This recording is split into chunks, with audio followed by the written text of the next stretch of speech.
ओम नमो भगवते वासुदेवाय। ओम नमः शिवाय। सोमवार की व्रत कथा। एक बहुत धनवान साहूकार था, जिसके घर धन आदि की किसी प्रकार की कोई कमी नहीं थी। लेकिन उसको एक ही दुख था कि उसके कोई संतान नहीं थी। वह हमेशा इसी चिंता में मग्न रहता था और वह पुत्र की कामना के लिए सोमवार को शिव जी का व्रत और पूजन किया करता था तथा सायंकाल को शिव मंदिर में जाकर के शिव जी के श्री विग्रह के सामने दीपक जलाया करता। उसके इस भक्ति भाव को देखकर एक समय पार्वती जी ने भगवान भोलेनाथ से कहा कि हे शिव जी, यह साहूकार आपका अनन्य भक्त है और हमेशा ही आपका व्रत और पूजन बड़ी श्रद्धा और भक्ति भाव से करता है। इसकी मनोकामना को आपको पूर्ण करना चाहिए। तब शिव जी ने कहा, हे पार्वती, यह संसार एक कर्म क्षेत्र है।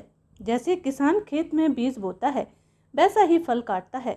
उसी तरह इस संसार में जो जैसा कर्म करता है, वह वैसा फल भी भोगता है।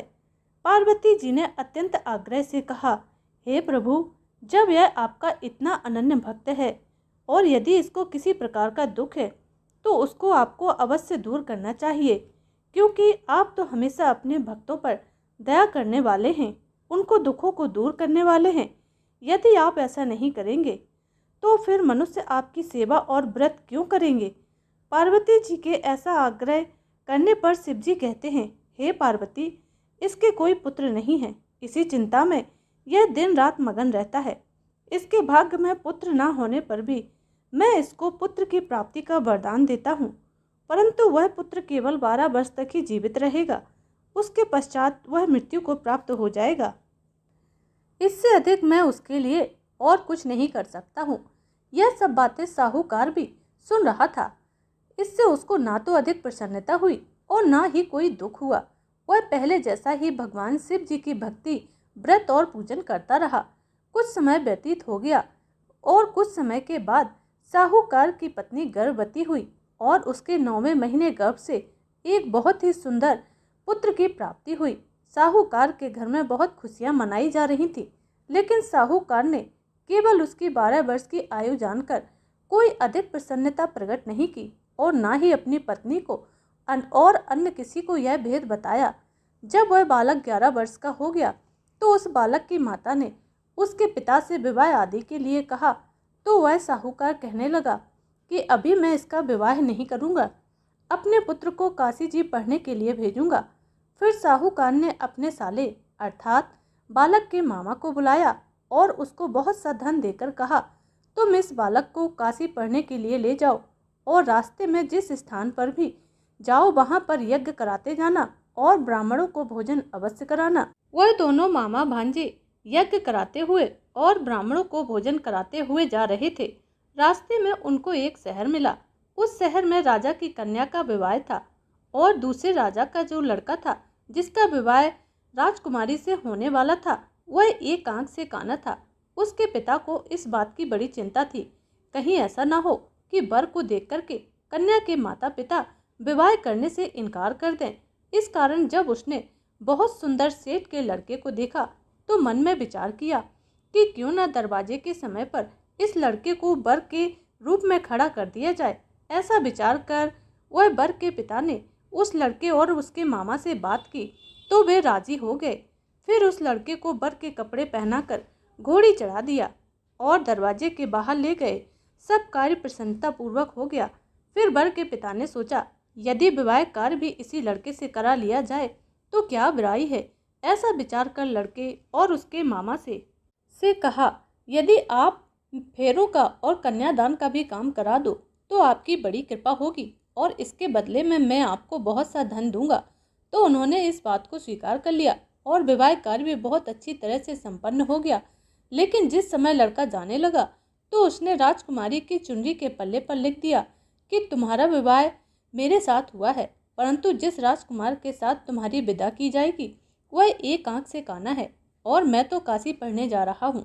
लड़के के जाने के पश्चात उस राजकुमारी ने जब अपनी चुनरी पर ऐसा लिखा हुआ पाया तो उसने राजकुमार के साथ जाने से मना कर दिया और कहा कि यह मेरा पति नहीं है, मेरा विवाह इसके साथ नहीं हुआ है, वह तो काशी जी पढ़ने गया है। राजकुमारी के माता पिता ने अपनी कन्या को विदा नहीं किया और बारात वापस चली गई। उधर सेठ का लड़का और उसका मामा काशी पहुंच गए। वहां पहुंचकर उन्होंने यज्ञ कराया और लड़के ने पढ़ना आरंभ कर दिया। जब लड़के की आयु 12 वर्ष की हो गई, उस दिन उन्होंने यज्ञ रखा कि लड़के ने अपने मामा से कहा, मामा जी, आज मेरी तबीयत कुछ ठीक नहीं है। मामा ने कहा, अंदर जाकर सो जाओ। लड़का अंदर जाकर सो गया और थोड़ी देर में उसके प्राण निकल गए। जब उसके मामा ने आकर देखा तो वह मुर्दा पड़ा हुआ था। मामा को बड़ा दुख हुआ। उसने सोचा, अगर मैं अभी रोना पीटना शुरू कर दूंगा तो यज्ञ का कार्य अधूरा रह जाएगा। अतः उसने जल्दी से यज्ञ का कार्य समाप्त कर ब्राह्मणों के बाद रोना पीटना आरंभ कर दिया। संयोग बस उसी समय शिवजी और पार्वती जी उधर से जा रहे थे।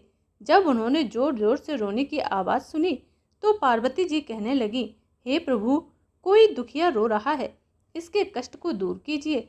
जब शिव पार्वती जी उसके नज़दीक आए तो देखा कि वहाँ एक लड़का मुर्दा पड़ा हुआ है।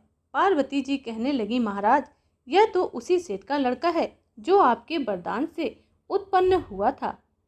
मातृभाव से विभोर होकर के माता पार्वती ने कहा कि हे महादेव, आप इस बालक को और आयु प्रदान करने की कृपा करें, अन्यथा इसके वियोग में इसके माता पिता भी तड़प तड़प कर मर जाएंगे। माता पार्वती के आग्रह करने पर भगवान शिव ने उस लड़के को जीवित होने का वरदान दिया। शिव जी की कृपा से वह लड़का जीवित हो गया। शिक्षा समाप्त करके लड़का मामा के साथ अपने नगर की ओर चल दिया। दोनों चलते हुए उसी नगर में पहुंचे जहां उसका विवाह हुआ था। उस नगर में भी उन्होंने यज्ञ का आयोजन किया। उस लड़के के ससुर ने उसे पहचान लिया और महल में ले जाकर उसकी खूब खातिरदारी की और अपनी पुत्री को विदा किया।